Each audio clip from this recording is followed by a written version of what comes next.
दोस्तों नमस्कार। आज की खबर को सुनकर आपको यकीन हो जाएगा कि भारत जल्द ही सुपर पावर देशों में शामिल होने वाला है, क्योंकि भारत सरकार ने कदम ही ऐसा उठाया है जिससे वह दुनिया के सबसे सुपर एलिट में शामिल हो जाएगा। क्योंकि अभी तक इसमें कुछ ही देश थे और अब भारत भी इसमें शामिल हो गया है। वहीं विकासशील देशों की बात करें जो इसमें शामिल है तो इसमें भी भारत नंबर 2 पर आता है। इससे पहले एक ही विकासशील देश इस ग्रुप में था। इससे आप अंदाजा लगा चुके होंगे कि यह खबर कितनी बड़ी है। अब इस पर बात शुरू करते हैं। इसके लिए हमें 70 के दशक में जाना होगा, जब पश्चिमी देशों में सुपर कंप्यूटर इजाद हुआ और वहां से निकलकर पूरे विश्व में पहुंचा। इसने तब मनुष्य का जीवन ही बदल डाला। उसके जीवन की बहुत सी परेशानियों को आसान कर दिया, जैसे दवाइयों की खोज आसान हुई, नई रिसर्च होने लगी, अंतरिक्ष क्षेत्र को भी धरती के करीब ला दिया, यानी मनुष्य की वहां तक पहुंच आसान हो गई। उसके जीवन की हर कैलकुलेशन को आसान कर दिया। वहीं भारत ने भी इसको लेने के बारे में सोचा कि इसको लेने से हमारे देश में भी डेवलपमेंट आसान और तेजी से बढ़ेगा। इसीलिए भारत पश्चिमी देशों के पास इस उम्मीद से पहुंचता है कि वह उन्हें सुपर कंप्यूटर देंगे, लेकिन कोई भी देश भारत को यह बेचना नहीं चाहता था। उन्हें डर था कि कहीं भारत इस टेक्नोलॉजी से स्वयं या सोवियत यूनियन इसकी कॉपी करके खुद का सुपर कंप्यूटर न बना ले, क्योंकि उस समय भारत सोवियत यूनियन के बहुत करीब था। साथ ही उन्हें डर था कि भारत इसकी सहायता से हथियार, मिसाइलें, स्पेस सेक्टर में भी आगे निकल सकता है। इसीलिए ये सब देश चाहते थे कि भारत को किसी भी हाल में सुपर कंप्यूटर नहीं मिलना चाहिए। लेकिन भारत भी कहां पीछे रहने वाला था। 80 के दशक के अंत तक हमने अपना पहला सुपर कंप्यूटर परम बनाकर तैयार कर लिया। यह उस समय का दूसरा सबसे तेज सुपर कंप्यूटर था।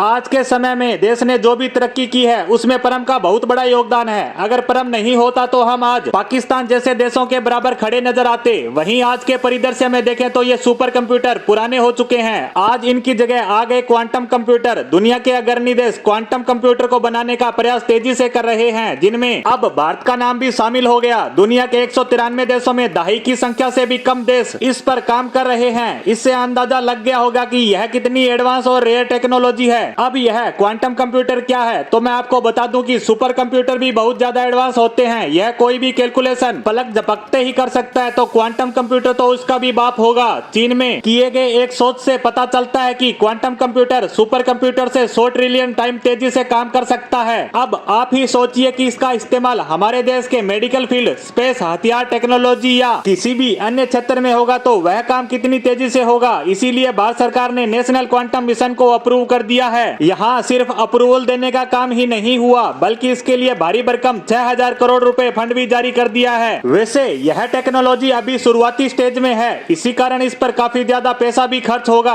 तभी ज्यादातर देश इस पर काम करना तो दूर, इसके बारे में सोच भी नहीं रहे। वहीं पिछले कुछ समय में भारत को लेकर एक तस्वीर भी बदलती नजर आ रही है। पहले भारत इंतजार करता था कि कोई देश किसी टेक्नोलॉजी को इजाद करे, फिर भारत उस देश से उसको खरीदे, यानी वह हर चीज के लिए दूसरे देशों पर डिपेंड था। लेकिन अब ऐसा नहीं है। अब हम चाहे हथियार क्षेत्र हो, स्पेस हो, 5G, 6G या मेडिकल क्षेत्र, सब में आगे बढ़कर तेजी से काम कर रहे हैं। वहीं भारत में क्वांटम कंप्यूटर का निर्माण भी जल्द हो, इसी उम्मीद के साथ हमारी आज की पोस्ट को यहीं समाप्त करते हैं। धन्यवाद।